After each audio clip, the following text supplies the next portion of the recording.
Itu tipe mahasiswa yang kayak gimana sih? Yang aktivis atau pengejar prestasi atau pengejar IPK atau pengejar mahasiswi? Ya, kalau yang terakhir apa Ajib Pak? Wah. Kita dikenalnya sebagai orang pihak-pihak lain sebagai lembaga yang coba untuk mendorong integritas pengambilan data, ya, integritas integritas hasil. Kita nggak bisa merekayasa hasil apapun itu. Kembali lagi bersama saya Hendra Tri Ardianto di Forum Yunoya. Jadi Forum Yunoya ini saya dedikasikan untuk teman-teman pemirsa mahasiswa saya. Yunoya adalah tempat kita berbagi, saling membagikan gagasan, ide, pengalaman, atau pemikiran apapun yang kira-kira kontributif dan baik. Kali ini saya kedatangan seorang tamu, seorang peneliti lembaga survei, dan kita akan membincangkan tentang bagaimana membangun integritas lembaga survei. Mengapa integritas menjadi penting? Kita ingat 2014 pengalaman pertama kita, ada dua televisi nasional menyampaikan hasil survei yang sangat kontras, sangat kontradiktif. Lalu kemudian kita bertanya, bagaimana integritas lembaga survei ini harus dilihat.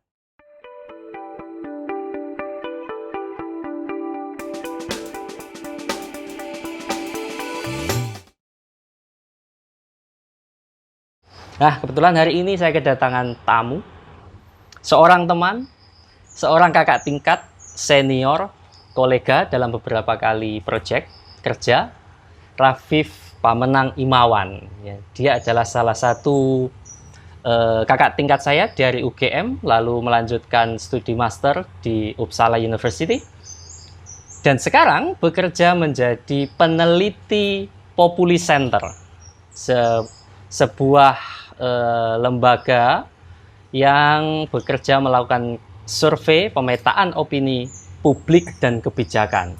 Ya, selamat datang Mas Rafif. Selamat datang Mas Hendra, selamat datang. Malah selamat datang. Terima kasih. Terima kasih datang. Ya. Terima kasih Mas Hendra. Jadi ini memang podcast saya dedikasikan untuk mahasiswa-mahasiswa saya yang ya mungkin mereka di tengah kuliahnya sambil kuliah saja. Ya, saya ingin mengisi ruang-ruang inspirasi tentang pekerjaan, tentang profesi, tentang banyak hal tentang dunia mahasiswa. Ya. Nah, saya biar penonton saya tahu ini, coba bisa diceritakan nggak sih latar belakangnya? Dirimu itu latar belakangnya seperti apa? Saya tahu banyak tentang latar belakangmu, tapi kan kamu kan anaknya dari dosen kami semua dulu, Profesor Rizwanda Imawan. Tapi boleh tahu deh cerita latar belakangmu.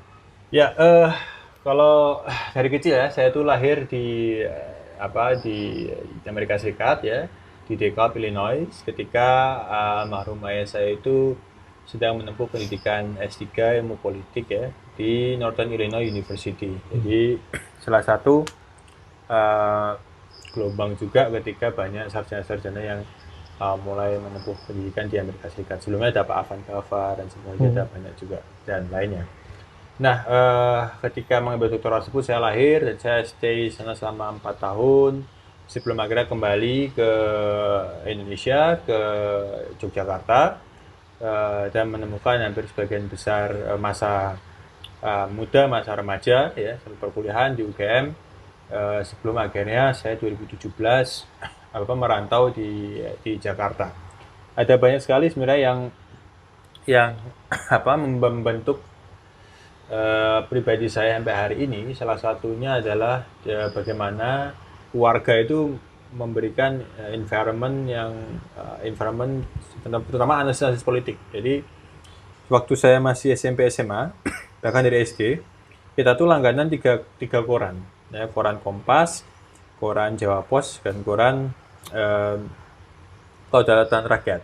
Dan dari tiga koran tersebut kita banyak diajak untuk membicarakan aspek-aspek politik ya, dimensi aspek politik, berita perkembangan politik baru, termasuk bagi apa yang bisa kita baca dari situ, karena ayah saya kan waktu itu aktif juga dikenal sebagai analis politik ya, dan banyak memberikan analisis politik di stasiun-stasiun TV. Nah, di luar surat kabar tersebut dan banyakan baca ya tentang politik yang didorong oleh almarhum bapak saya, di rumah kami ketika saya tumbuh dengan adik-adik saya, itu kami hanya menonton paling tidak bisa saya katakan tiga acara di TV. Satu satu berita waktu itu, baik berita nasional ya, termasuk juga berita CNN dan segala macamnya. Yang kedua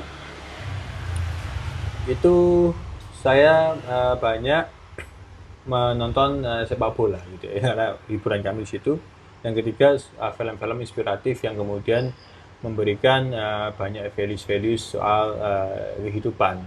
Nah, dari sana itulah kemudian saya secara nggak langsung dididik oleh ayah saya dan oleh keluarga bahwa ada aspek dalam salah satu dalam aspek kehidupan ini, yaitu soal politik, di mana politik itu selamanya orang melihat itu sesuatu yang jelek ya, sesuatu yang buruk gitu. Padahal kalau kita nggak ada politik, kalau nggak ada manusia pasti berpolitik. Kalau kita nggak mencari bagaimana saling mengelola kepentingan, suatu mengelola dan segala macamnya itu, justru chaos yang terjadi, Pak. Ya, artinya sejak kecil sudah terbiasa ya dengan baca apa ya? Iya, Lingkungan kali ya. makanan politik itu sudah jadi cemilan yang biasa. Ya, walaupun waktu juga belum tahu ya apa itu. Ini kan sebenarnya terkonfirmasi, misalkan seluruh keluargamu ya, dua adikmu itu dua-duanya visipol kan? Visipol semua.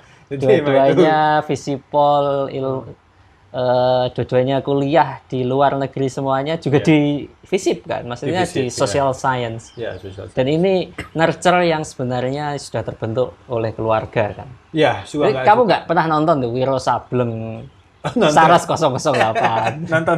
Oh, masih nonton ya? Tapi nggak ngikutin banget gitu. Yeah. Yang ngikutin ini sepak bola terus terang. Iya. Saya itu tidak sempat diajar memang oleh Profesor Riswanda Imawan, tapi jejak tulisan-tulisannya itu kan banyak kita temukan di Kompas, dan ayah itu kan populer juga. Di TV banyak untuk komen-komen event pemilu. Jadi memang itu yang mempengaruhi ya. Ya, suka nggak suka itu yang mempengaruhi, karena jadi untuk put in the context, memang ketika kita sedang kuliah ya kan, bedanya seangkatan doang kita. Iya. Jadi memang kakak tingkat saya setahun doang ya. Kita juga masih punya ini ya, kita baru di awal transformasi dari buku cetak ya sampai ke buku e-book. Begitu ada kita pakai flash disk segala macam untuk dapat e-book. Nah, di rumah itu ada banyak sekali buku, dan kita kan sebagai anak kecil waktu itu ya, masih kecil, kita nggak berani ngapain, ada banyak sekali buku, what for gitu kan. Terus kita baru kemudian tahu ketika kita kuliah bahwa buku itu ada sesuatu yang penting ya untuk kognitif kita, terutama untuk memahami dunia, karena kita kan orang menulis buku itu kan mungkin kita beli ya 70.000, berapa puluh ribu, tapi penelitian itu dilakukan selama bisa bertahun-tahun. Iya, betul.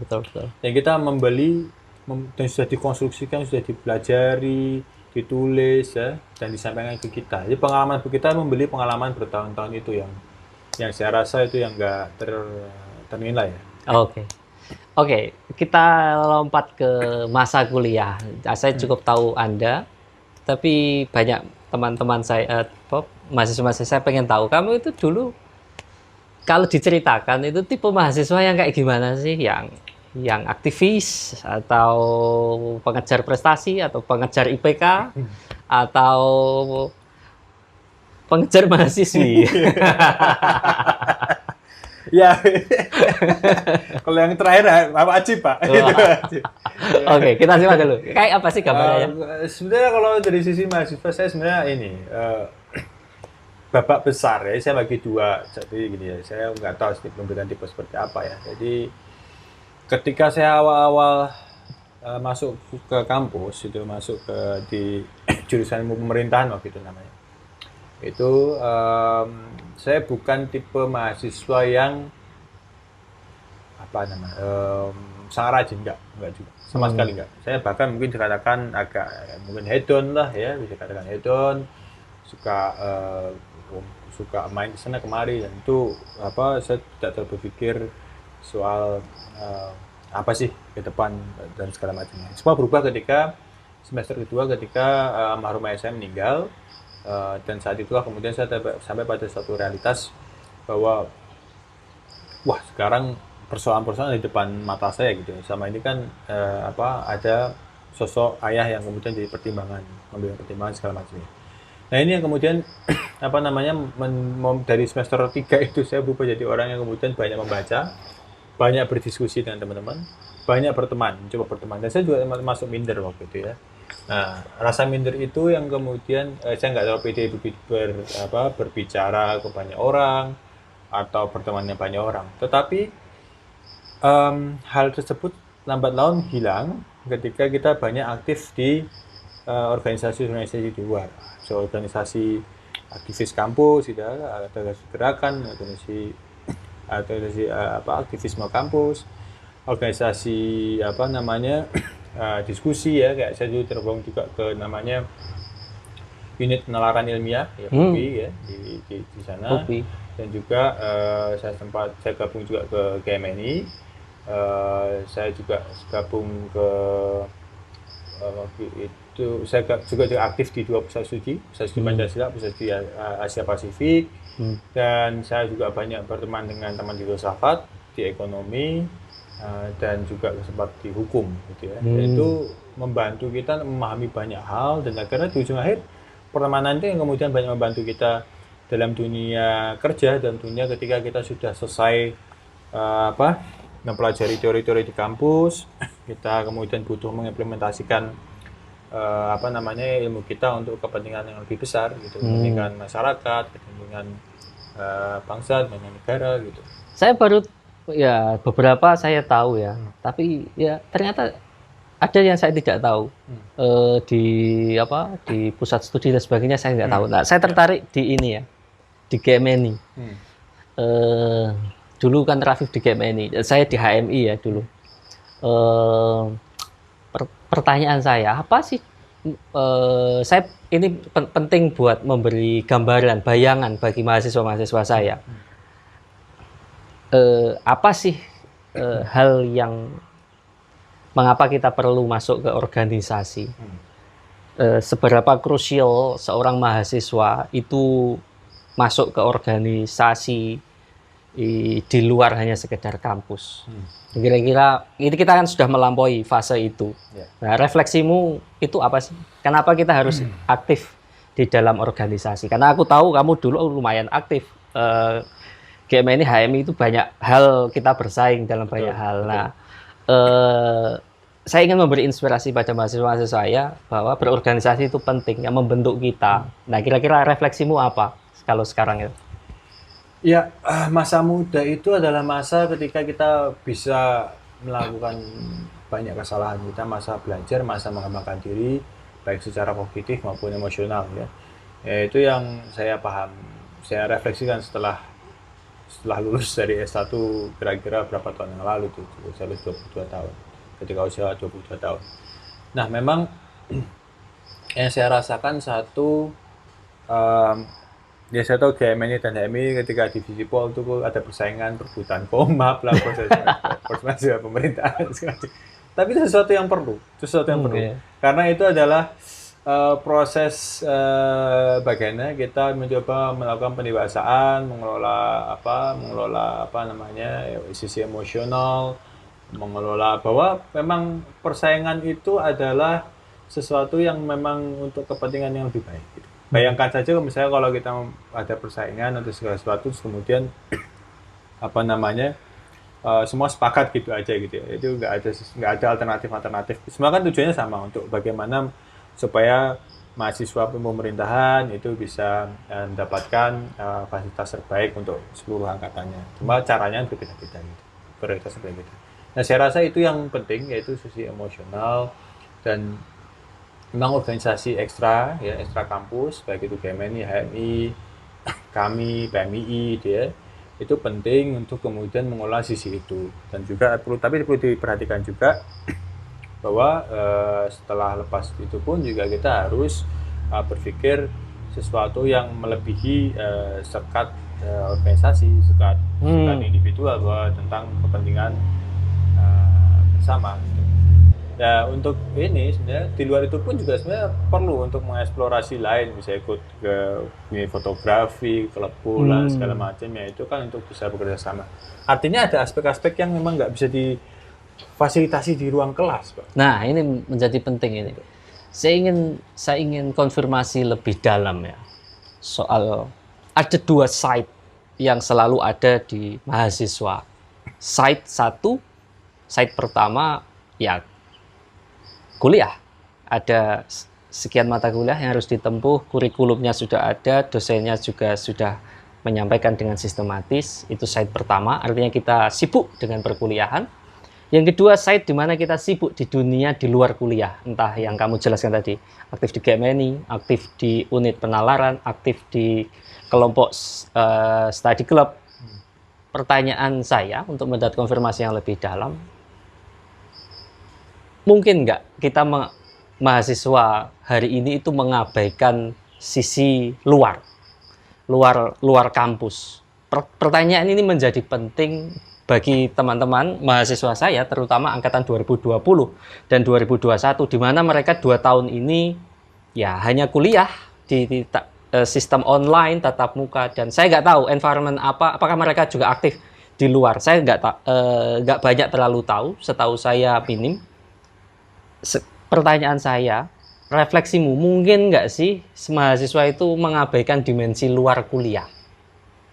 Ya, saya menjawab, menurut saya nggak mungkin. Nggak mungkin. Harus membentuk pribadi juga di luar. Ya, maksudnya nggak harus membentuk pribadi di luar dunia kelas saja gitu. Jadi ya barangkali kalau dikatakan mungkin tidak mungkin, bisa dilakukan, bisa saja orang kemudian lulus gitu ya dengan semua online ya, kemudian kalau tidak dapat ijazah segala macamnya. Tetapi bagaimanapun juga ada aspek yang perlu diperhatikan, yaitu soal solidaritas. Solidaritas antar ketika kayak kita lah, kita ini kan alma maternya sama, jurusannya sama gitu ya. Solidaritasnya kebangun, suka nggak suka ya, itu juga terbantu karena kita juga berinteraksi secara langsung. Ada empati misalnya. Empati itu tidak bisa dipelajari dari textbook. Empati adalah seperti ini gitu ya. Kita menolong teman kita itu adalah seperti ini, nggak bisa. Itu harus dipraktikkan. Nah, dipraktikkan hanya muncul kalau kita mengetahui secara langsung, berinteraksi. Nah, ketika kita berinteraksi itu menimbulkan ikatan emosional yang saya rasa itu perlu untuk dibangun. Dan saya rasa ini saya juga nggak menyalahkan juga situasi yang dihadapi 2020 dan 2021, angkatan 2021. Bagaimanapun juga harus ada juga dari kampus mendesain supaya ada solidaritas angkatan ini terbangun gitu ya. Ada bikin gathering acara, jadi departemen atau jurusan itu membuat acara-acara yang kemudian menyatukan angkatan ini gitu ya. Dan ini perlu karena satu, supaya ada orang terbiasa, orang mengenal satu angkatannya, orang mengetahui pertemanan ini tentu akan berimbal baik di kala kemudian hari, di masa depan. Di masa depan, kita nggak tahu juga masa depan seperti apa, tapi pertemanan harus dibangun, dan juga untuk semakin mengenalkan juga antara dosen dan mahasiswanya gitu ya, dan juga untuk membantu mengenal orang-orang yang berada di luar lintas identitasnya gitu.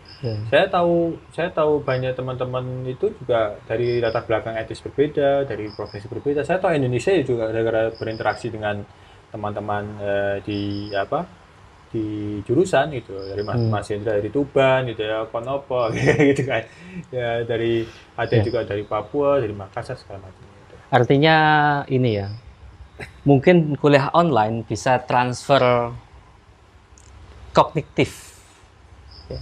Tapi dimensi psikomotorik dan dimensi afektif itu harus harus dilakukan dengan ya berinteraksi dengan di luar kuliah, di luar hanya sekedar mendengarkan perkuliahan. Dan mestinya ini juga harus disadari ya bagi prodi, bagi departemen, bagi saya sebagai dosen, ini ya harus segera dicari lah formula agar dimensi itu tetap bisa ditutupi. Karena kita nggak ngerti juga sih ini sampai kapan kita mau kuliah online gini, kita nggak ada yang tahu juga. Oke, ya menarik sekali ini obrolannya. Satu hal yang penting ini ya, bahwa di pengalaman di luar kuliah itu that crucial thing, ya, nggak boleh dilupakan. Ya, sebagai ilustrasi Mas Hendra. Jadi ketika saya ambil master itu kita juga bertemu itu lebih jarang ya dibandingkan dibandingkan ketika ngambil S1 gitu ya. Ketika saya dengan waktu jarang itu pun kami sadar dari berbagai negara ini punya latar belakang yang berbeda-beda, itu membangun pertemanan. Dan itu pun juga akhirnya kalau kita kumpul-kumpul ada fikati ya, ada fika ya. Fika itu tempat kita waktu jeda kita memakan makanan manis serta minum kopi setelah kuliah gitu ya, dan segala macamnya.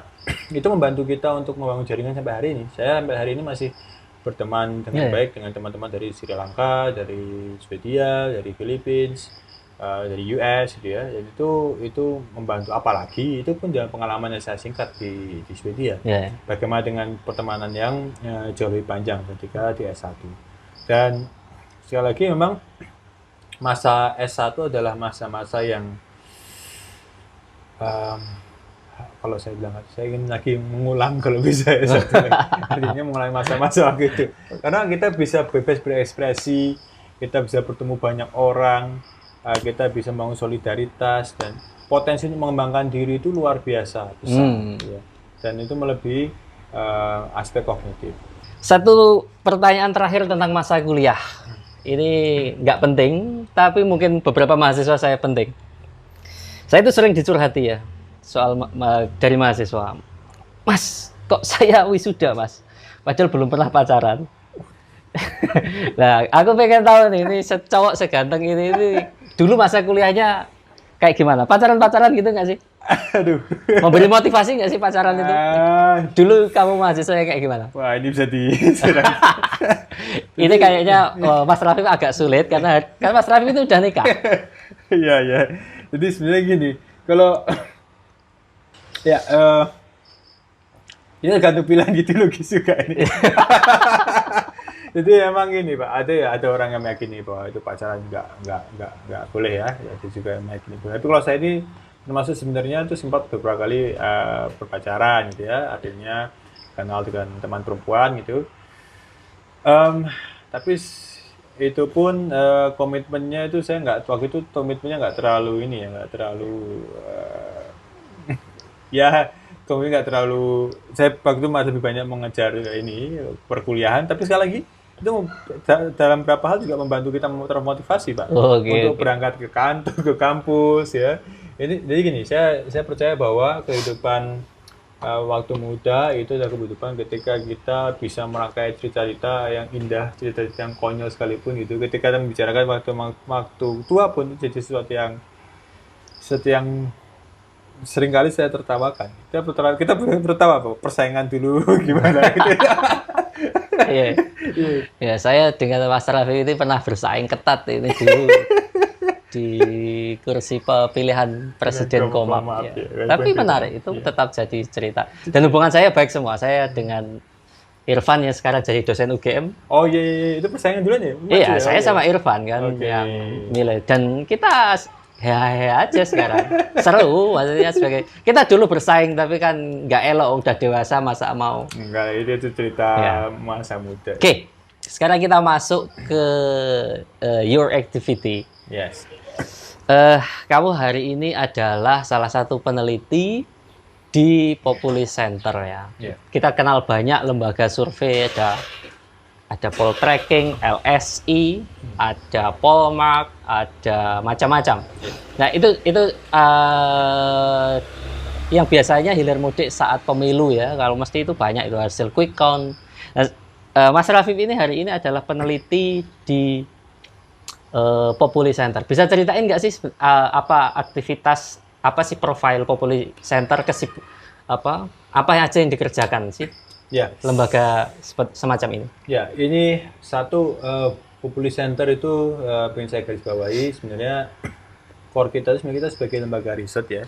Lembaga penelitian yang kemudian salah satu outputnya itu adalah survei gitu ya. Kita punya output yang lain yaitu riset riset kualitatif. Jadi riset kualitatif yang terbit ada 2 sekarang, yaitu ke timur haluan menuju dan juga sudah senja di Jakarta. Jadi yang keduanya kalau saya boleh agak cerita, ke timur haluan menuju itu adalah riset kita di Ambon ya, di Maluku, bukan di Ambon maksud, di Kepulauan Maluku, masuk Maluku Utara, yang coba untuk melihat bagaimana realitas empiris ketika waktu itu Presiden Jokowi dan Pak Yusuf Kala itu mendorong narasi yang disebut Indonesia sentris. Indonesia sentris ini coba mendorong bagaimana pembangunan itu juga salah satunya dimulai dari timur. Nah, ketika ini dinarasikan, kita coba untuk melihat bagaimana sih diskursus yang berkembang gitu atau penelitian yang berkembang di situ gitu ya. Ternyata Pak, itu kita cari Google Scholar lebih banyak itu membicarakan soal konflik, terutama di Maluku. Itu kita lagi mau riset coba kita kemudian bikin program Indonesia Timur Tenggara yang kemudian menyasar Maluku, NTT dan juga Papua. Kita baru jalan di Maluku. Rencana mau jalan juga insya Allah kalau ada rezeki atau ada pendanaan kita coba ke NTT dan Papua. Nah itu ternyata mayoritas itu konflik gitu ya, dan konflik. Kita pengen tahu sesuatu hal yang lain. Masa sih kita sejak perjanjian Malino itu hanya isinya konflik aja, nggak ada hal yang lain. Nah kita kemudian meriset itu diterbitkan dengan obor. Sudah senja di Jakarta pun juga seperti itu. Itu udah kamu kasih ke aku itu. Oh sudah ya? Udah. Oke. Aku baca tulisanmu. Oh ya baca ya. Ya. Itu yang sudah senja Jakarta kita membicarakan soal kajian-kajian yang juga yang kita coba untuk menangkap Jakarta, kajian-kajian perkotaan. Jakarta itu perkotaan yang sangat kompleks persoalannya. Satu, semua perkotaan pasti plural harusnya, ya, nggak homogen orangnya. Terus kemudian itu juga di pusat ekonomi dan juga dalam beberapa hal juga pusat politik, ya karena semakin plural masyarakatnya, semakin beragam masyarakatnya, persoalan demand ekonomi semakin meningkat. Otomatis semakin orang akan setiap kelompok berusaha untuk mempunyai demand ekonomi yang semakin tinggi, ya demand politik juga semakin tinggi. Nah kita coba menangkap isu-isu perkotaan itu di dalam Sudah Senja Jakarta. Nah itu hal yang kemudian juga jarang kita dibahas. Ada juga misalnya tulisan tentang Jakarta yang cukup kuat itu judulnya Seperti Roda yang Berputar gitu ya. Itu Jilenek kalau nggak saya nulis, itu tentang bagaimana secara antropologis melihat perkembangan Jakarta yang dibangun dari kampung-kampung, masuk kebun kacang, kemudian tumbuh-tumbuh gedung-gedung. Intinya seperti ini. Intinya kita di Populi Center itu adalah kita coba membuat output kita dorong ke policy, entah itu melalui riset kualitatif maupun riset kuantitatif yang banyak orang lihat di survei itu. Ya. Jadi garis bawahinya, bukan garis besar, tapi garis bawah bahwa Populi Center ini bukan sekedar lembaga survei, tapi bahkan kualitatif dan riset-riset serius tentang Indonesia Timur dan bahkan tentang Jakarta. Dan saya ada 2 buku itu ya betul. Yang digarap. Artinya nggak cuma survei. Nggak cuma survei. Dan sekarang kita lagi coba untuk udah riset selama kurang lebih setahun gitu ya. Dan rencana kalau nggak ada halangan itu akan terbitin juga di pertengahan tahun ini. Itu soal post-COVID governance. Menarik juga. Ya, itu karena bagaimanapun juga kita suka nggak suka ini imbas juga ke teman-teman di 2020-2021, dan itu harus kita cari titik equilibriumnya. Kita sekarang belajar tidak hanya serta-merta menjadikan harus tatap muka, tapi harus juga melalui Zoom gitu ya. dan rapat-rapat juga bisa melalui Zoom dan segala macam. Ini tentu kita sudah bahas tadi ya, itu ada downside-nya. Tapi dalam beberapa hal ketika kita harus koordinasi lintas provinsi gitu ya, lintas wilayah yang harusnya perjalanan berapa 1-2 jam setengah hari sendiri, kita bisa melakukan pada saat itu juga gitu. Dan itu salah satu yang kemudian harusnya kemudian merubah juga cara kita berpemerintahan dari hari ke hari juga. Gitu. Oke. Aku mau tahu, ini kan karena penontonku mungkin mahasiswaku ya, yang paling utama. Mungkin juga mahasiswa universitas lain. Ini tentang survei atau tentang kuantitatif. Yes. Kita kan kuliah bareng ya. Memang ada mata kuliah kuantitatif. Tapi kayaknya nggak banyak yang jago nih. Nggak banyak yang jago. Kenapa saya bisa mengatakan begitu? Mudah sebenarnya basis verifikasinya. Yang skripsi kuantitatif, aku kira dikit. Bahkan di UGM ataupun di Undip, yang skripsi kuantitatif dikit. Dosen kita, publikasinya juga lebih banyak yang kualitatif. Pertanyaan saya, apakah dulu bisa kuantitatif survei yang basically sangat kuantitatif itu dipelajari kapan? Kalau saya jujur aja saya nggak jago juga kalau sekarang. Kok tiba-tiba kamu jago gitu? Enggak jago juga sebenarnya. Dari mana itu prosesnya? Jadi gini, sebenarnya waktu S2, S1 saya belajar tentang SPSS. Kita belajar tentang SPSS. Basic tentang bentuk-bentuk variabel segala macamnya. Sampling dan sebagainya lah. Segala macamnya gitu ya. Tapi kemudian ketika S2 kita belajar sesuatu yang lebih advance tentang modeling ya. Waktu itu. Tapi semua aspek kognitif ini baru terasa manfaatnya ketika saya terjun langsung ketika saya bergabung ke Populi terus terang. Jadi tahu di mana kita kemudian menurunkan dari konsep indikator dan segala macamnya. Nah, saya rasa untuk saat ini untuk ilmu sosial kita harus mau nggak mau menguasai skill soal ini, soal kuantifikasi numerical data lah saya mau katakan. Baik itu melalui logika sampling ya, statistik ya, kasih sampel, atau logika yang kemudian whole population big data misalnya, ataupun ataupun juga menggunakan tools lain yang juga bahkan sampai sekarang saya juga masih belajar untuk kualitatif seperti Atlas TI gitu ya, NVivo gitu ya, itu kan hampir sama ya kebutuhannya. Ada juga bagaimana data analisis seperti Power BI. Untuk yang pengguna Windows itu gratis ya, itu sangat bagus juga. Ada juga Tableau gitu ya. Ini penting dan sekarang source-nya juga banyak, ada YouTube dan lain-lain. Tapi sekali lagi perlu untuk bisa belajar juga dari teman-teman yang lain gitu ya. Dan saya terus terang belajarnya dari senior, ada direktur eksekutif kami Pak Adi Madana itu lulusan Amerika Serikat dari Northern Illinois University dan ahli juga statistik, dan kita belajar dari sini. Jadi belajar modeling dan segala macamnya. Jadi memang kuliah dan beberapa hal pasti akan memberikan kita fondasi-fondasi penting. Tapi sejauh mana kita bisa melangkah, karena gini, silabus ya, dalam beberapa hal itu memberikan kita step to step ya dalam bukulan untuk tahu basic hal yang harus kita ketahui. Tetapi ilmu pengetahuan nggak terbatas. Di luar kampus sudah banyak sekali temuan, studi dan lain-lain.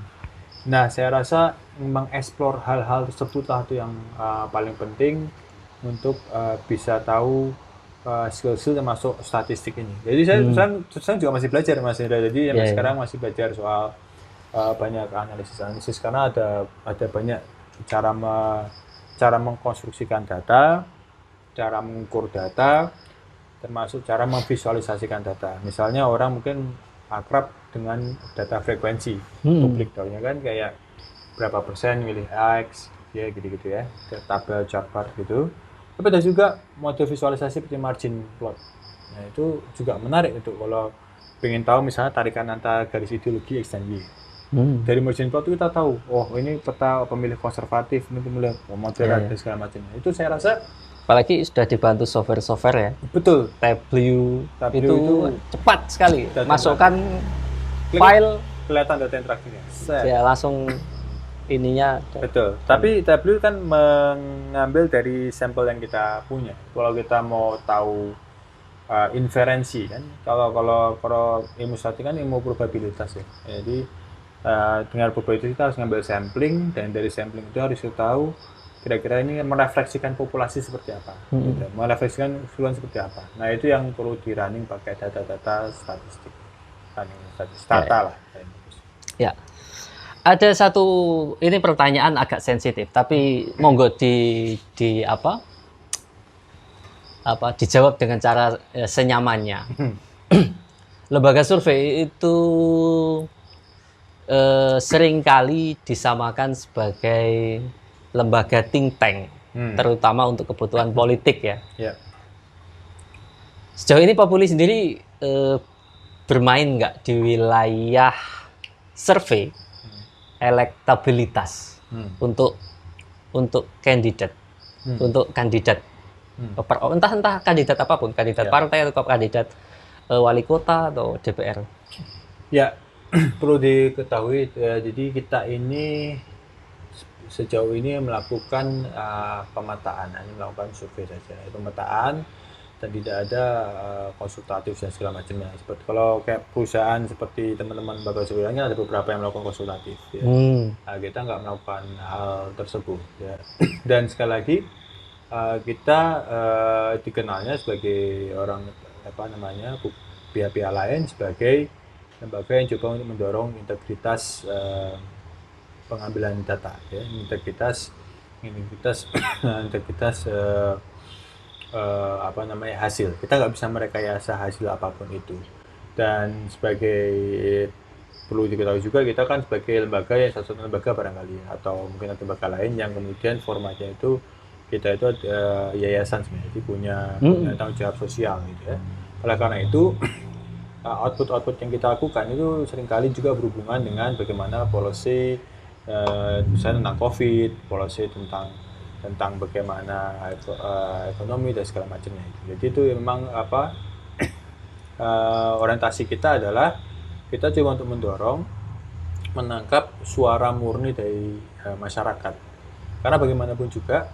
Tapi kalau saya kandidat gitu, minta tolong Populi Center, masih bisa? Rekomendasi. Aku mau tahu elektabilitasku di kota X, dilayani nggak sama Populi Center, dan apa batasannya sehingga dilayani? Kalau kita selalu menempatkan isu-isu sosial politik itu dari sisi yang lebih besar. Jadi ketika misalnya ada kandidat gitu ya, atau ada apa, itu kita selalu coba melihat bagaimana itu punya efek terhadap kehidupan masyarakat lebih besar apa enggak. Misalnya Jatim, Jateng, Jabar, itu kan punya efek besar ya.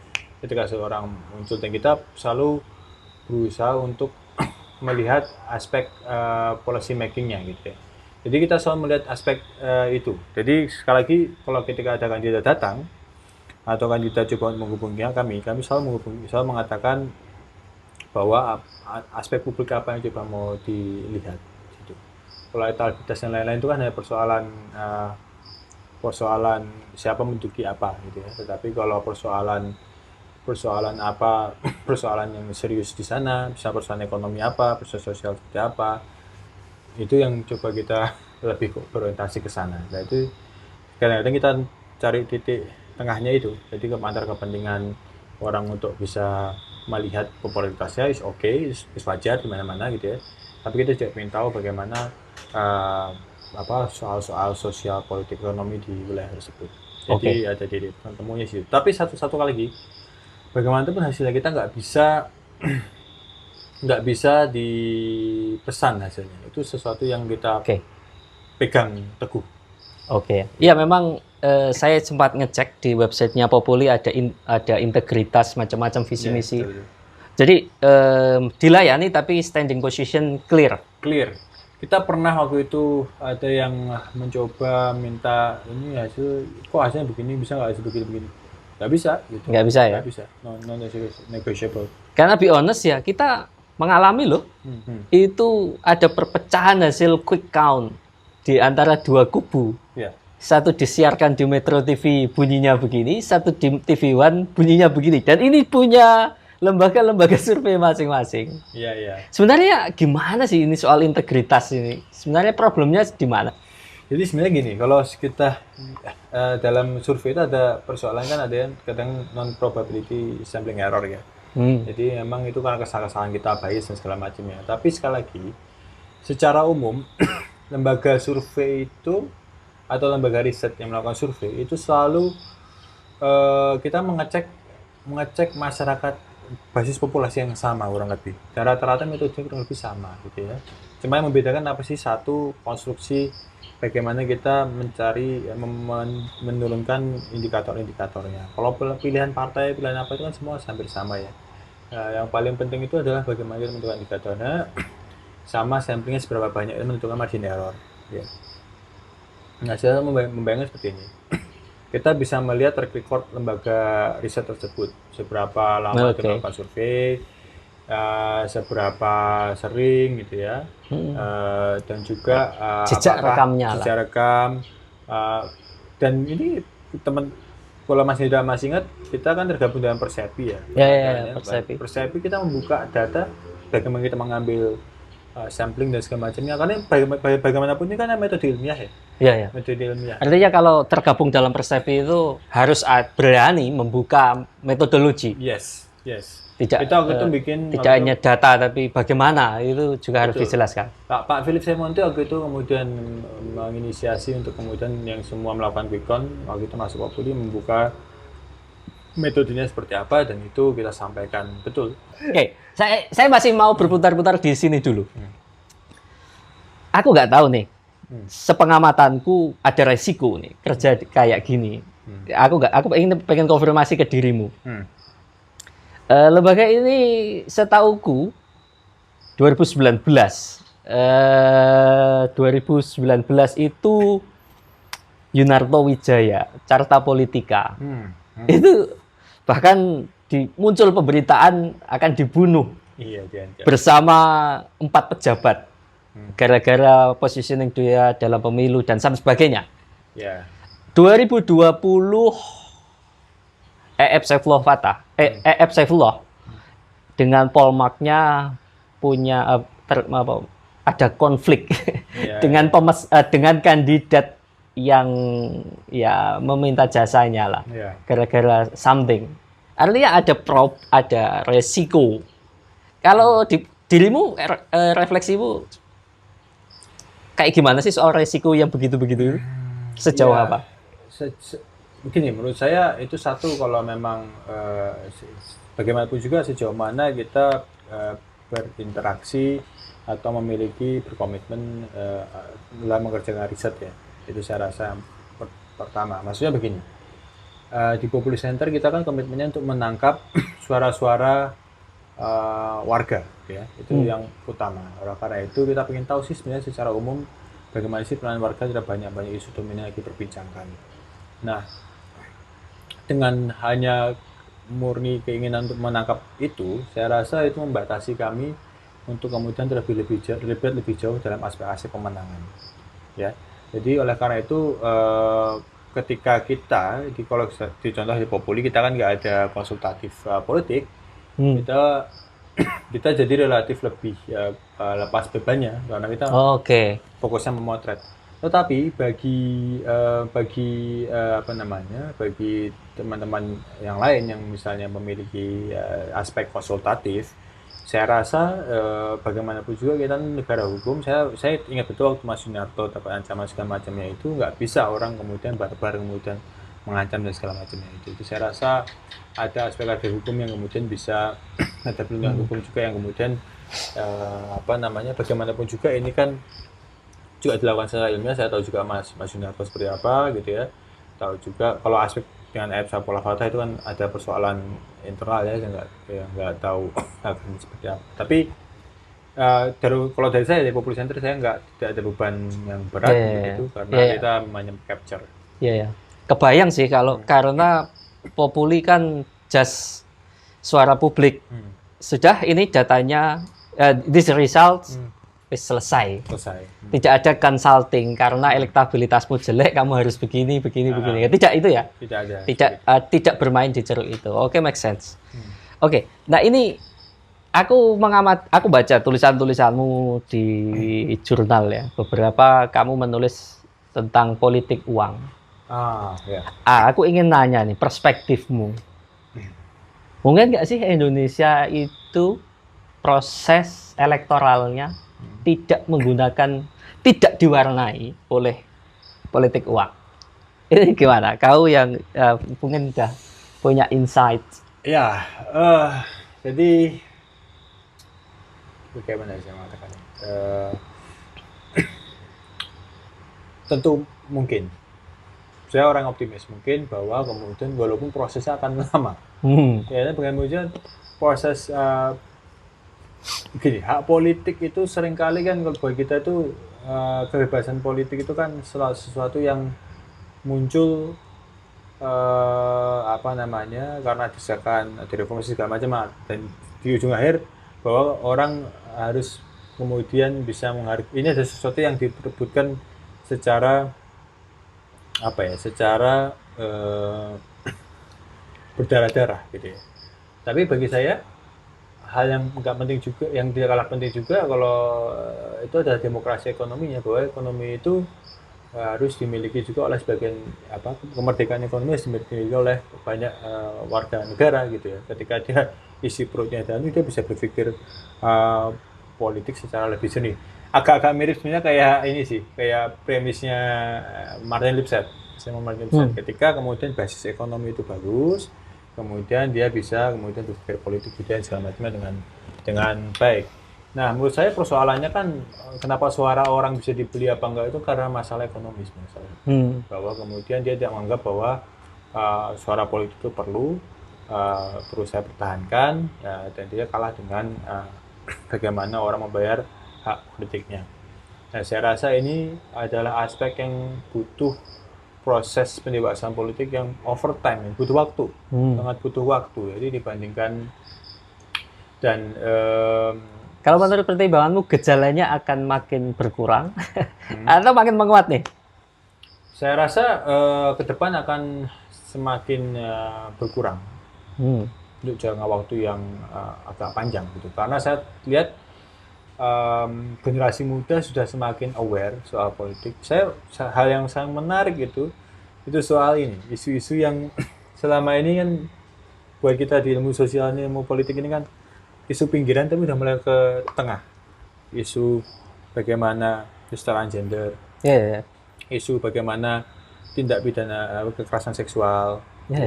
Ini bagaimana saya nggak setuju, kekerasan seksual harus dilawan gitu ya. Isu lingkungan, isu betul. korupsi. Banyak anak-anak muda kemudian berpikir soal bagaimana pencemaran plastik di laut gitu ya.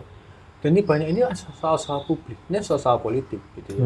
Soal-soal politik. Dari soal-soal politik inilah yang kemudian nanti akan merembet juga ke soal-soal elektoral. Bagaimana elektoral soal publik juga. Kita nggak main-main loh, kita mencari orang yang akan menduduki jabatan publik untuk sekian waktu, dan dia menggunakan anggaran yang didapat dari pajak kita untuk membuat kebijakan. Kalau dia membuat kebijakan untuk kepentingan mereka sendiri atau kepentingan kelompoknya, itu sudah nggak benar kan, gitu kan? Dan kita sebagai orang juga bersalah juga memilih orang yang seperti itu. Oleh karena itu, politik tidak hanya soal bagaimana orang juga dibeli suaranya atau bagaimana orang memilih gitu ya, tapi bagaimana mengawasi orang tersebut ketika berkuasa. Artinya premismu adalah ya anak muda kita gede dalam komposisi penduduk dan lumayan punya kesadaran politik, lebih punya kesadaran publik, dan itu yang kayaknya ya positif lah. Maksudnya kita optimis kayaknya akan menurun, decline.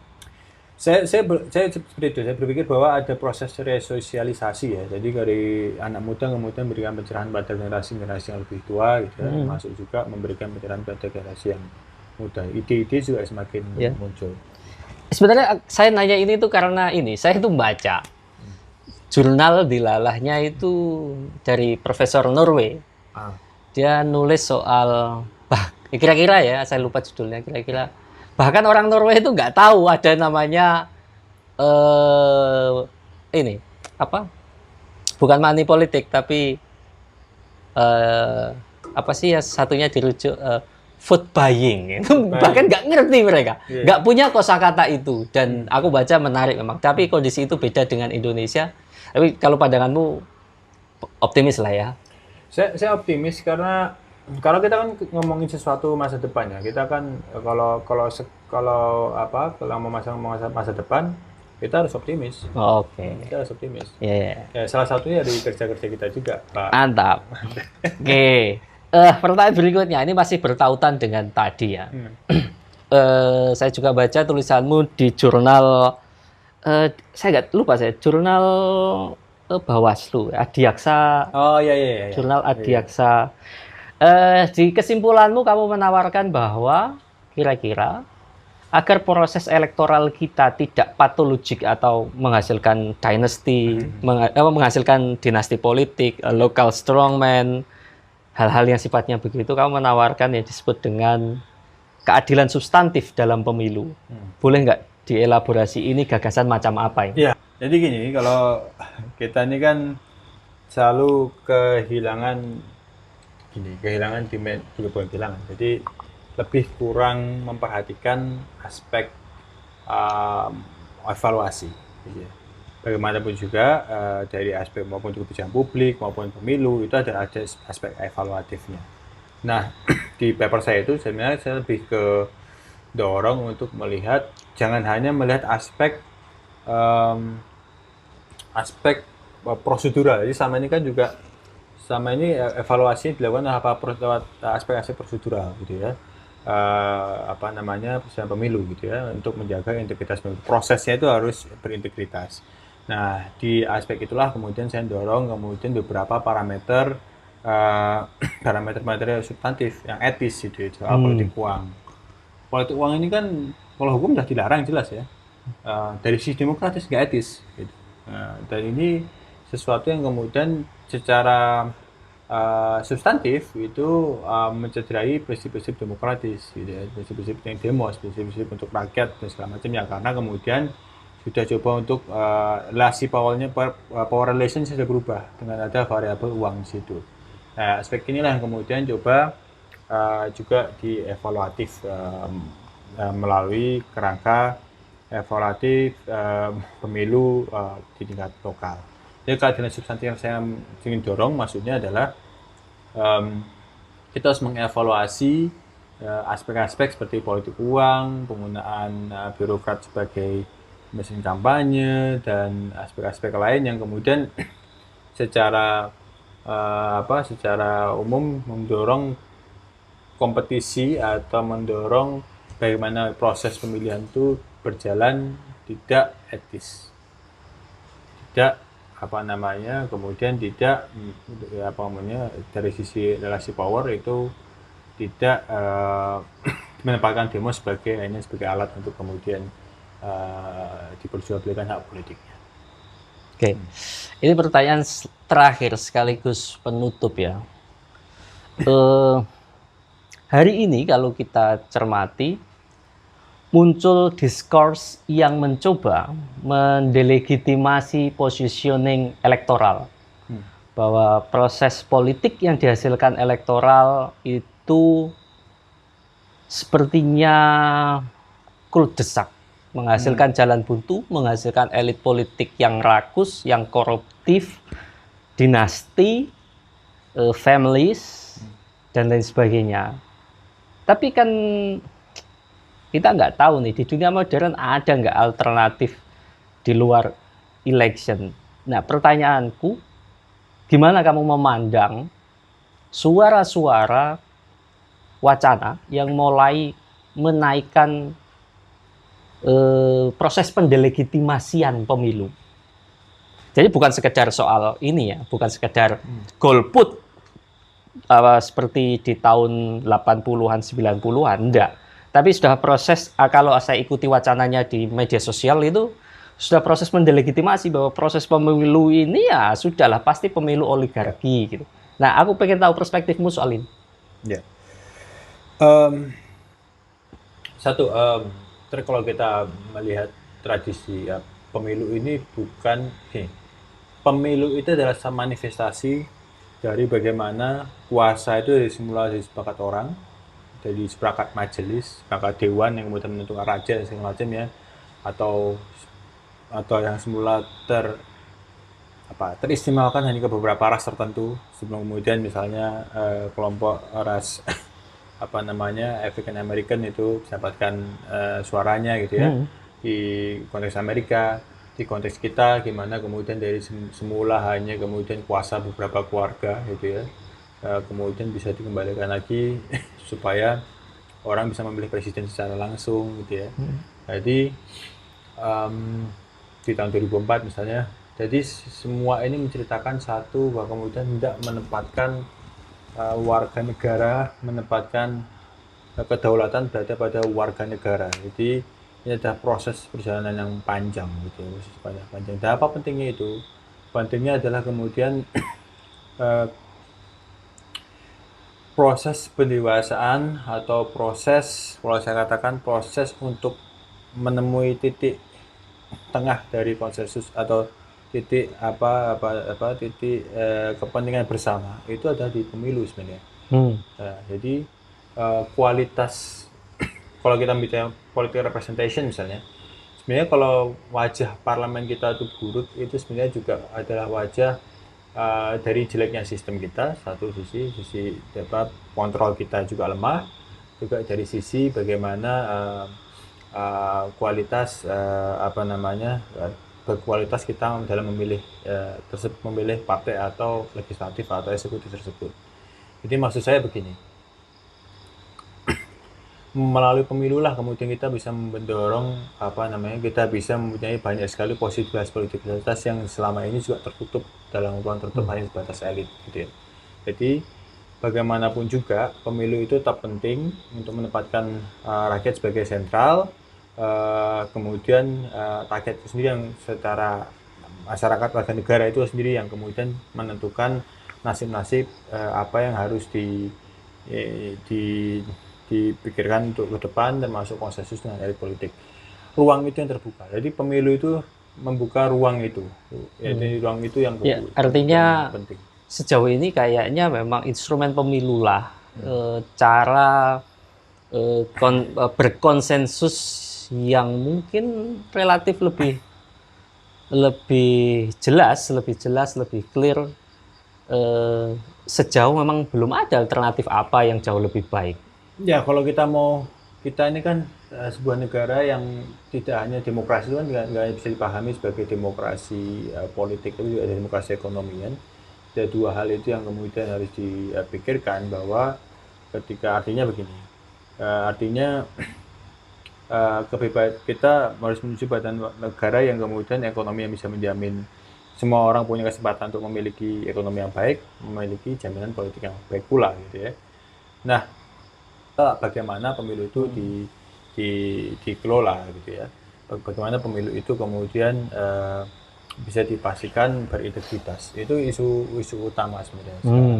Dan pemilu itu juga menjadi guidance kita untuk kemudian bisa melakukan evaluasi terhadap wakil kita di eksekutif maupun legislatif secara berkala. Sekali lagi secara berkala itu yang paling penting, karena melalui pemilu itulah kemudian kita ruang evaluatif itu dibangun, ruang untuk menghakimi orang itu bisa dilakukan. Memang persoalannya memang masih panjang ya. Persoalan keadaan substantif saya bilang itu seperti ada yang kemudian menjadi politik dinasti, ada politik uang segala macamnya.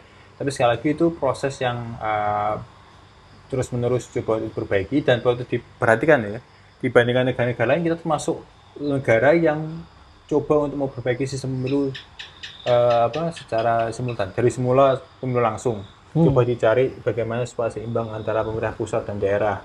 Dicoba pemilu serentak gitu ya. Dicoba dibangun. Jadi kita termasuk yang progresif dalam hal untuk menciptakan mekanisme yang paling baik untuk supaya aspirasi dan suara warga negara itu jadi inti utamanya. Oke. Sebelum mengakhiri, saya punya beberapa pertanyaan yang jawabannya yes dan no. Waduh. Ini kamu tinggal jawab yes dan no without reason, gak masalah. Mau dikasih reason, oke. Eh, Nggak sensitif kan ya? ya mungkin bisa jadi sensitif. Politik dinasti. No. No. Eh, politik uang. No. Pemilu serentak. Sorry, Yes. serentak. Yes. Oke. Jadi 2024 ya kita. Ya. Kenapa saya yes? Perlu dijelasin nggak? Ya silahkan. Yes, karena menurut saya itu harus kita lihat ya, apakah asumsi-asumsi kemudian pemerintah pusat dan pemerintah daerah kemudian elitnya bisa lebih konsolidatif, termasuk peta partainya di legislatif gitu ya. Ya kita bagaimana melampaui itu dan supaya tahu baik buruknya. Kalau nggak pernah dilakukan kita nggak tahu kan. Oke. Terakhir. Yes.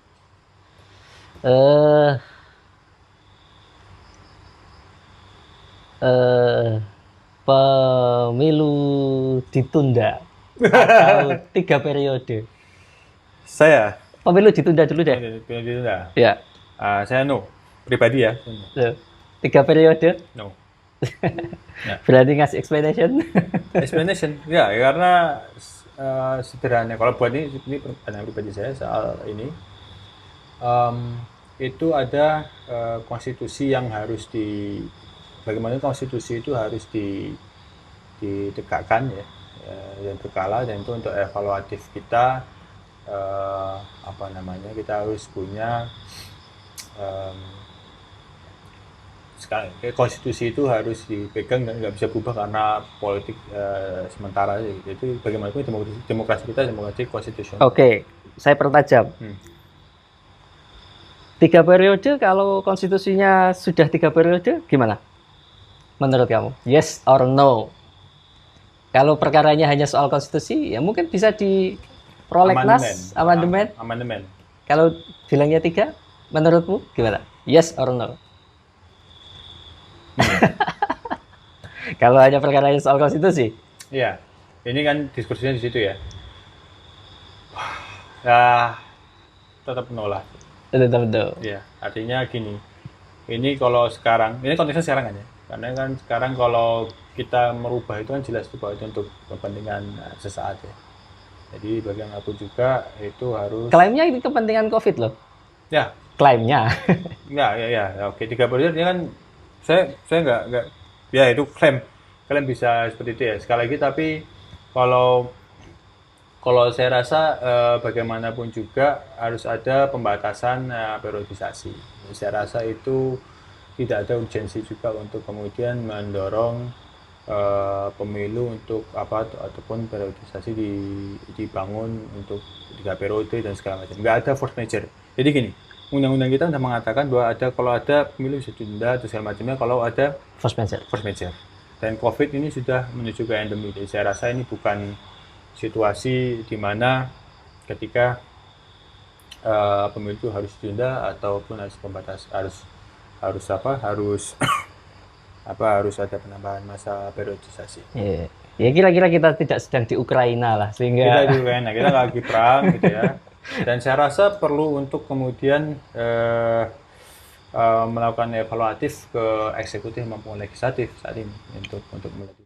Sampai jumpa di episode berikutnya.